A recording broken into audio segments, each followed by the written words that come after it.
J-E-L-L-O. The Jell-O program, starring Jack Benny, with Mary Livingston, Phil Harris, Dennis Day, and yours truly, Don Wilson. The orchestra opens the program with I Hear Bluebirds.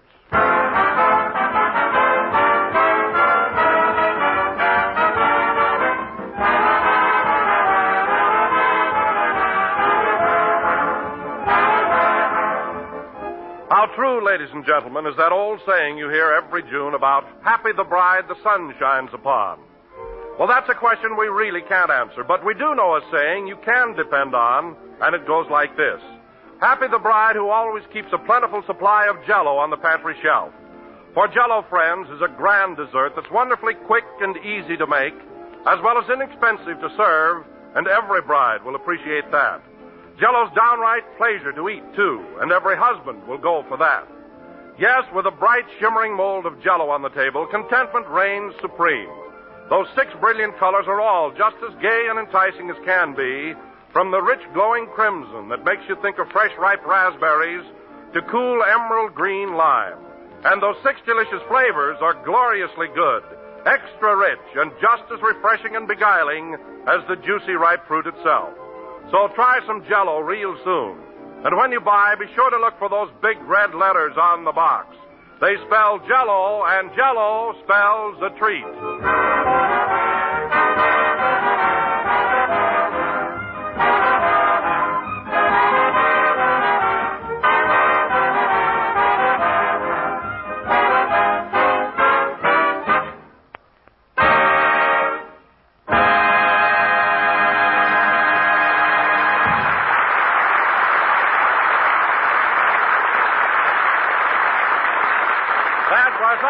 Bluebirds, played by the orchestra.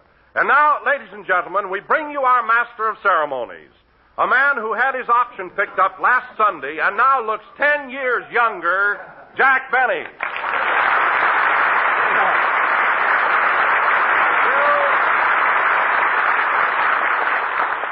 Thank you. Jell-O again, this is Jack Benny talking. And, Don, the fact that I'm in good spirits today and look younger has nothing to do with my contract being renewed. I'm always this way. Now, wait a minute, Jack. When our sponsor came to your house for dinner last Sunday, you were a wreck. Who, me? Why, I never saw anyone so jittery and nervous. Me, jittery? Yes, you. Until Mr. Mortimer picked up your option, you made a darn fool of yourself. What are you talking about? All evening long it was, have a cigarette, Mr. Mortimer. Have a cigar, Mr. Mortimer. Here, take this chair, Mr. Mortimer. It's softer. Oh, I didn't make such a fuss over him. Go on. He happened to sneeze once, and you sent Rochester out for an oxygen tent.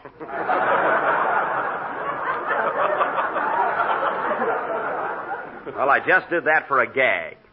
What's the matter with you two? And the way you waited on him. You wouldn't let the man do anything for himself. What do you mean? When his shoelace came undone, who tied it? Mary, I happened to be down on the floor at the time. That's the only reason I did it. Well, let me ask you something. Why were you laying on the floor in the first place? What?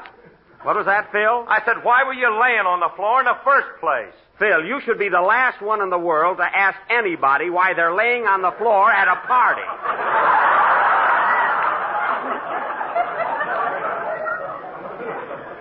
Why, I know bearskin rugs that lead less horizontal lives than you do. And incidentally, Phil, you might at least thank me for the good time you had last Sunday. What good time? All we did was play bingo, and our sponsor won every game. Boy, was that oblivious. You mean obvious. However, there was nothing obvious about it. Mr. Mortimer is lucky at bingo, that's all. I only called the numbers the way they came up. And the way they came up shouldn't happen to a dog.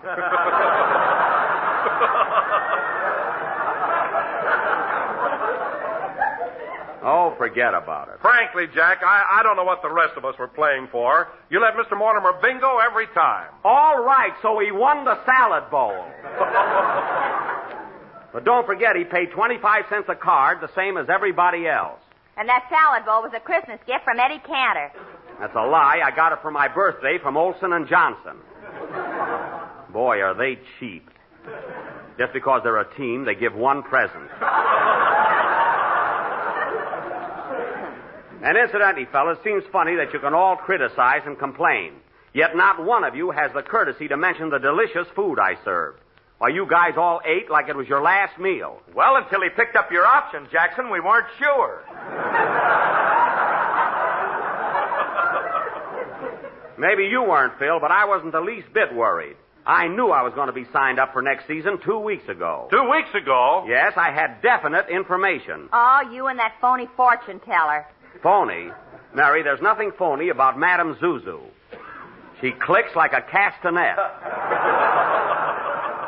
Why, she's marvelous. Oh, yeah? 4 years ago, she told me I was going to marry Robert Taylor. Robert Taylor, she said. All right, so she misses once in a while. Why did she have to miss on that one? It was just fate, that's all. Even a crystal ball has an off day now and then. Hey, wait a minute. Madame Zuzu. You know, I went to her place once. You did, Phil? Yeah, she told me I was bashful. Ain't that a Lulu? Bashful, you of all people. And she was sitting on my lap at the time. I can't understand her.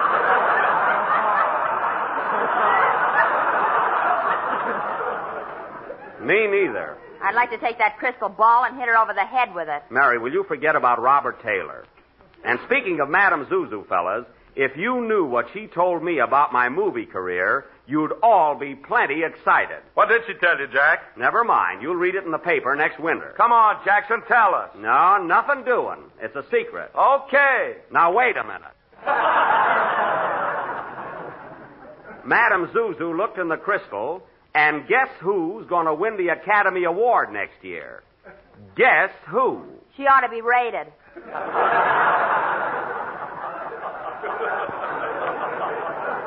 All right, just for that, Mary, you're not going with me to the Academy banquet and hear my acceptance speech. Your acceptance speech? Yes, I'm preparing it now. Well, don't write anything that you can't switch to a letter to your father.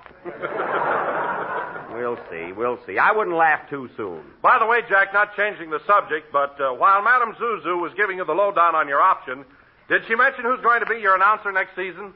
Well, I imagine you're the lucky man, Don, although there wasn't room for you in the crystal. But,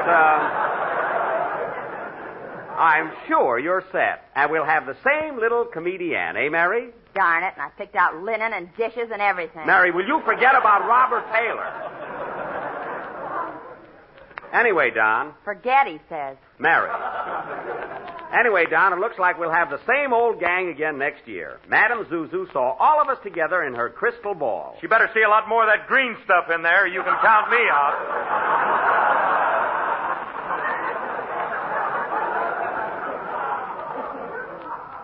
What do you mean? Well, I want a raise. I started to work for you 4 years ago, and I'm still getting the same lousy salary. Well, you got the same lousy band.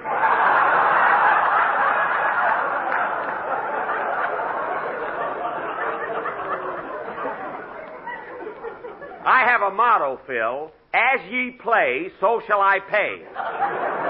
Now, wait a minute. What's wrong with my band? What's wrong?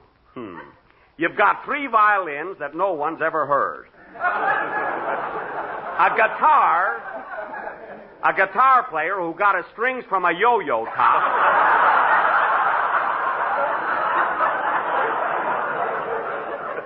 Two piano players that have to put a nickel in for every number.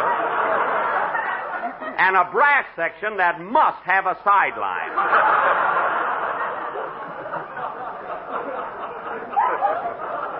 And you ask for more money. Well, there's no harm trying. All right, you tried. Incidentally, Phil, I've got your contract here in my pocket. So right after the broadcast, I want you to put your usual X on the dotted line. I understand? I can print Phil Harris now. I know. I saw it all over the wall. Stop showing off. Well, I guess that takes care of our contract problems for next season. You haven't straightened things out with me yet, Mr. Benny. Oh, hello, Dennis. I thought I mailed you a contract to sign. You did, but my mother tore it up. Oh. Well, I'll tell you what, Dennis. Supposing you and I go in the other room and talk matters over about next season, I guess we can come to an agreement. Well, my mother says... Come along, Dennis. Now, Phil, while we're in the other room transacting a deal, How about playing a number? Okay, you great big businessman.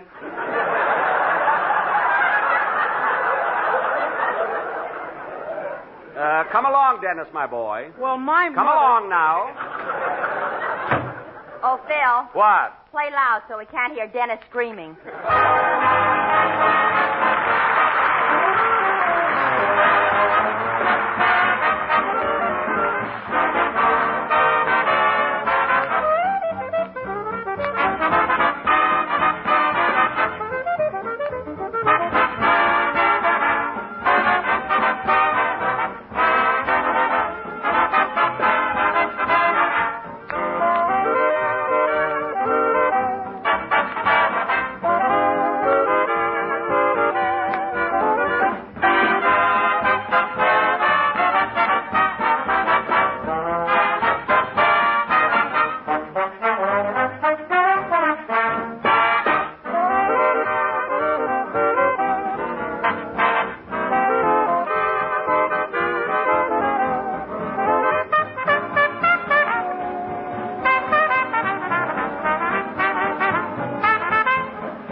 That was Alice Bluegown, played by Phil Harris and his orchestra. And very good, Phil. Say, Mary, is Jack in the other room yet? Yep, he's still talking business with Dennis. The kid must be holding out. Yeah, I'm going to open the door and listen. Oh, now, wait a minute, Mary. That isn't ethical. Ethical schmethical. Let's listen in, babe.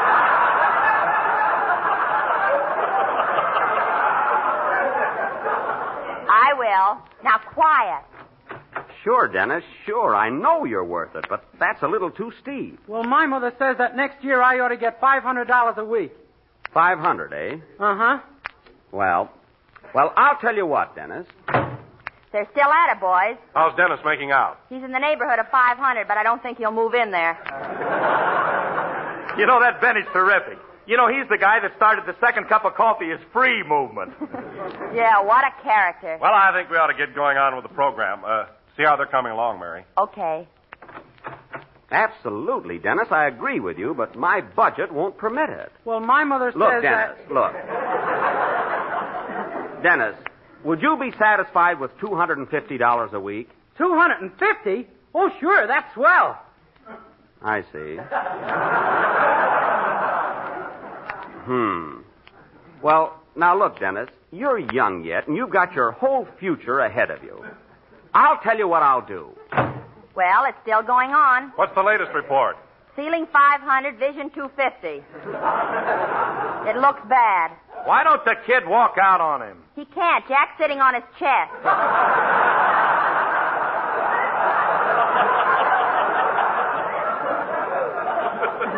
It looks like an all-day session. Now, quiet, everybody. You're right, Dennis. You're absolutely right, but $85 a week is a lot of money.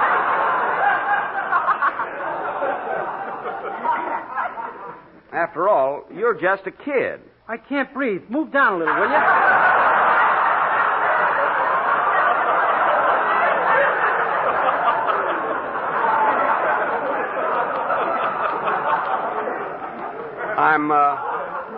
I'm sorry, Dennis.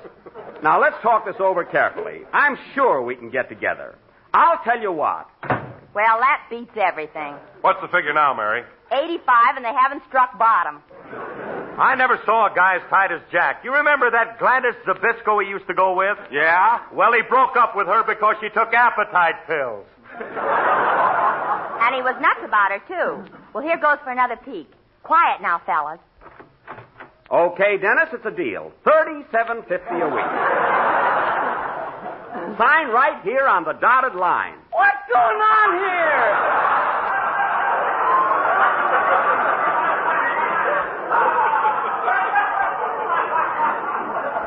Dennis, please. Here's the pen. Sign right here. Well, I ought to speak to my mother first. All right. Now, here's what you tell her. It's the last round, and Dennis is on the ropes. What was Jack's final offer? $37.50 a week. $37.50? Why, the kid's getting $37 now. Yeah, but I guess Jack feels he ought to have a raise. You know. Well, let's go ahead with the program, fellas. We're all set, eh, Dennis? Yeah, I guess so. Hey, Dennis, what did Jackson offer you for next season? Well, I'm going to... Don't tell him, Dennis. Don't tell him. We don't want the others to be jealous of you. Holy smoke. Am I making more money than they are? Could be. Could be. You know what, Jack? What? You save more money by accident than Harry Lauder does on purpose. Oh, yeah? Well, Mary, I'd be quiet if I were you. Madame Zuzu looked in the crystal the other day, and you were wrapping up a pair of stockings.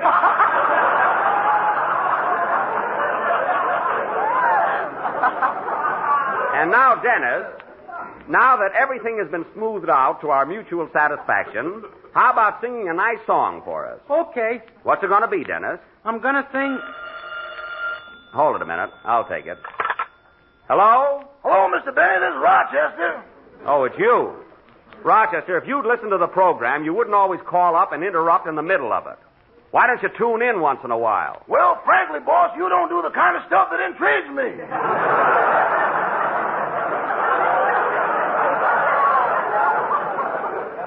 I know. You won't listen to any program where you don't tear something off, send it in, and get something back. Now, what do you want? What's on your mind? Well, boss, you know Hollywood Park Racetrack opened last Thursday. Yes? And you know how cheap oats are right now. Oats? What are you driving at? I bought a racehorse. Can I keep him in the garage? You bought a racehorse? Rochester, how can you possibly afford to buy a horse on your salary? Well, I paid $2 down, and I got 30 days to raise the other $1,800. You mean you have to raise $1,800 in 30 days? Yeah, ain't that fantastic? It certainly is. How are you going to get that much money in one lump? My back pay would do it. Rochester, if you're referring to your investment in the Benny Protective and Endowment Association...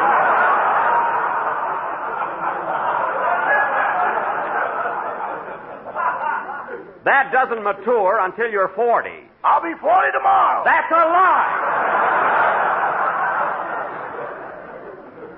Now, Rochester, you take that horse back to wherever you got it. There's no room for it in the garage. There is now. I put the Maxwell out in the street for the summer. Well, put it right back in again. I don't want my car out in the street. Somebody will come along and steal it. I'd like to get a picture of that. I could sell it to Pick, Click, or Flick.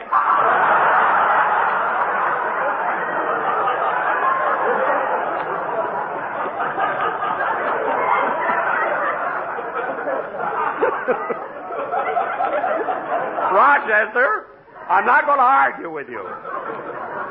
Now, you get rid of that broken-down nag. He ain't a broken-down nag. He won over 100 races. One? All right, run.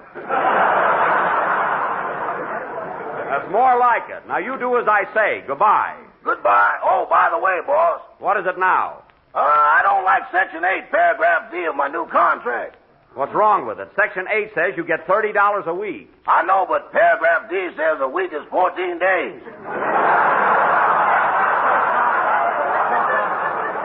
I'm trying out something new.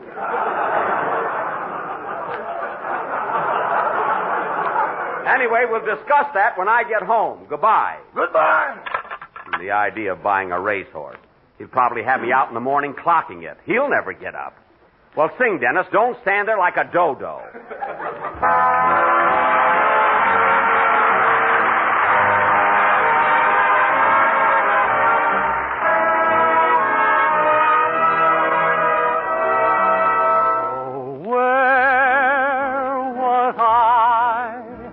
The night that you surrendered to a sigh, where was I?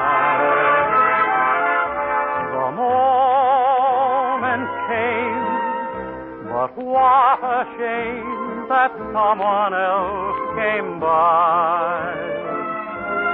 Where was I waited long for you. My love was strong for you.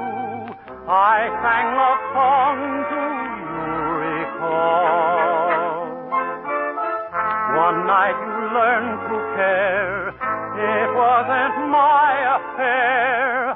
I wasn't even there at all. Oh, where was I the night that you surrendered to a sigh? Where was the moon was high the night that you first listened to a lie. Where was I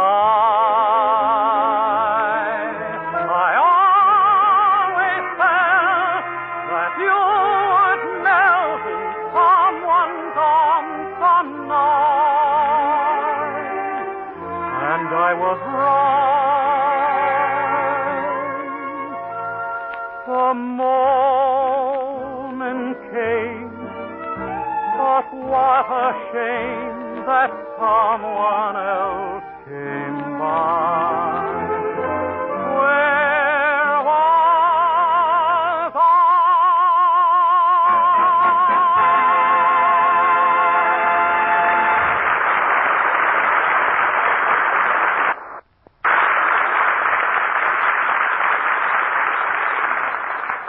Racehorse he has to have. Oh, well. That was Where Was I, sung by Dennis Day, who I'm sure will be with us for many years to come. Yes, sir. If I ever get smart, watch out. Now, Dennis, you say one more thing like that, and I'm going to take you in the next room and give you a good talking to. Boy, will he be flat-chested. Never mind. And now, ladies and gentlemen, for our feature attraction tonight, Mr. Don Wilson, that eminent American playwright, has written another of his famous one-act plays. A hillbilly melodrama entitled The Code of the Hills, or Shoot Me in the Pants, Zeke, the rest is store clothes. Set the scene, Mr. Wilson. Gladly. The locale, ladies and gentlemen, is the cabin of the Jake Bennies in a remote section of the Ozarks. The Jake Bennies are in the midst of a feud with their longtime enemies and neighbors, the Fudd Allens. Oh, pardon me, Don. I would like to announce, folks, that any resemblance between the Fudd Allen in our play and the Fred Allen of radio is purely intentional. If he's not a hillbilly, I never saw one. Go ahead, Don. It is 6 o'clock in the evening, and the shooting has been going on all day. Curtain, music.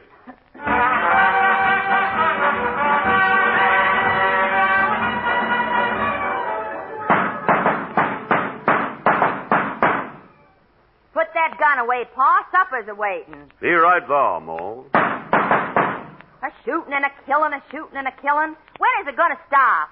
We ain't going to quit till them Allens are wiped out. There ain't room in these yah hills for the both of us. You said it, Pappy. Get away from them doors, Zeb.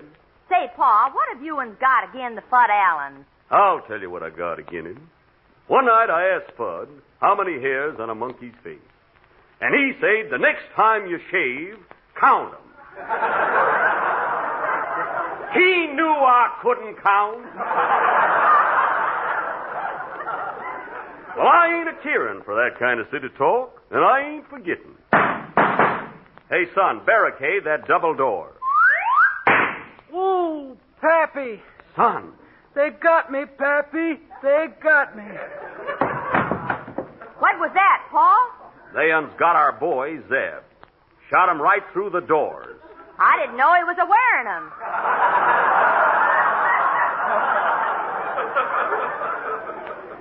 I'll get them Allens for this. Kids don't grow on bushes. No siree. I'm a-going, Pappy. I'm a-getting weaker and weaker. Goodbye, Pappy. Goodbye, Ma. Goodbye.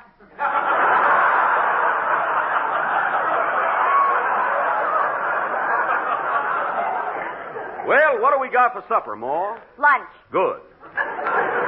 Dish it out. Howdy, Uncle Jake. Hello there, Twitch.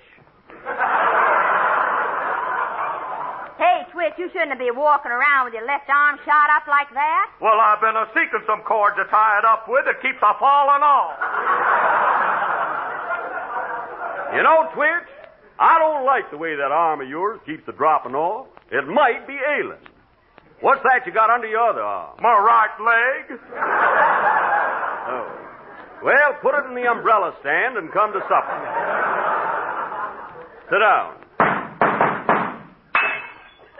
Doggone, I wish them Allens would hold off till we get through eating. I'm a-going, Pappy. I'm a-going. Take your time, son.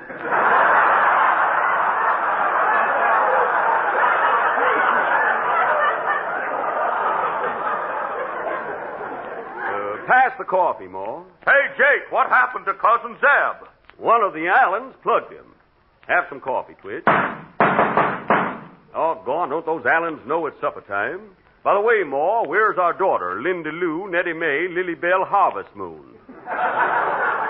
Where is she? She went down to the village to buy a girdle. Had her heart set on it. A girdle? Oh, boy, we can have some hot cakes. That's griddle.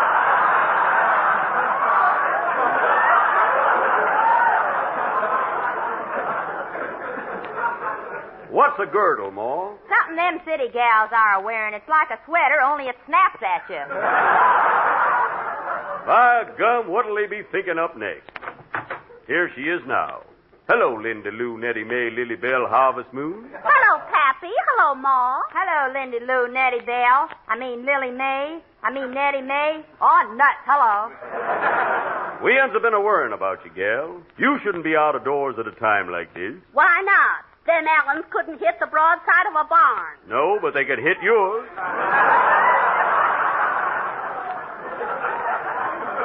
Sit down, gal. Say, Uncle Jake. What is it, Twitch? Look out the window. Ain't that one of them Allens sneaking up on us? Either that or a polecat. Give me my rifle, Ma. Watch out, Paul. Watch out. He missed me. Oh, yeah? Where's your ear? Doggone, and I wanted to hear the Fitch bandwagon. Come on, Twitch, grab a gun. That'll teach them varmints. I wish Zans and we would stop this darn feud. Not Fudd Allen. He's a feuding this man in these hills. I wonder what makes him so feudy. I don't know. Hey, Ma, pass me the sugar. Doggone them. Pick up that spoon, Ma. Never mind, I'll get you another one. I want that one. My hand's on it.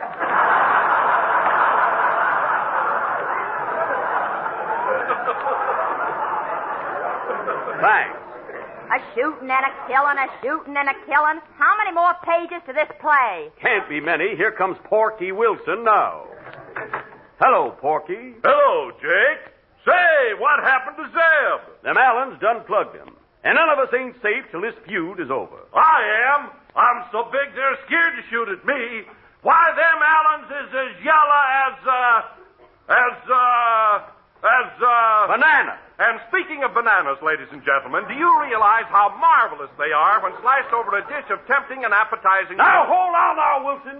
Did you write this play just to get that in? This gelatin dessert is not only economical and easy to make, but comes in 6 delicious flavors. Why, you... So look for the big red letters on the box. They spell... Hey, sir! They spell Jell-O. Jell.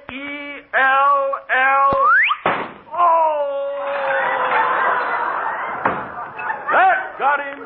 I'm a-going, Jake. I'm a-going. Me too. Well, that's all for tonight, folks. Will the Jake Bennies win the feud? Will the Fudd Allens be wiped out? Will Porky Wilson recover? I don't know. Hey, Clem, will Porky Wilson recover? I don't know. Hey, Zeke, will Porky Wilson recover? I don't know. Hey, Sam! Let it go. It's not important. My goodness. Clayfield. Today, ladies and gentlemen, your grocer offers you 2 great Jell-O products. Jell-O, America's favorite gelatin dessert, and Jell-O puddings, the country's newest dessert sensation. Ever since Jell-O puddings came on the market, they've been steadily climbing in popularity. In fact, right in your own neighborhood, any night in the week, I'll bet you'll find a lot of families sitting down to enjoy a tempting Jell-O pudding dessert for dinner. You've all enjoyed Jell-O, I know. Now enjoy these new members of the Jell-O family, Jell-O butterscotch, chocolate, and vanilla puddings. Tomorrow, do what thousands of other folks do, and when you ask your grocer for Jell-O, ask him also for those delicious new desserts, Jell-O puddings. This is the National Broadcasting Company.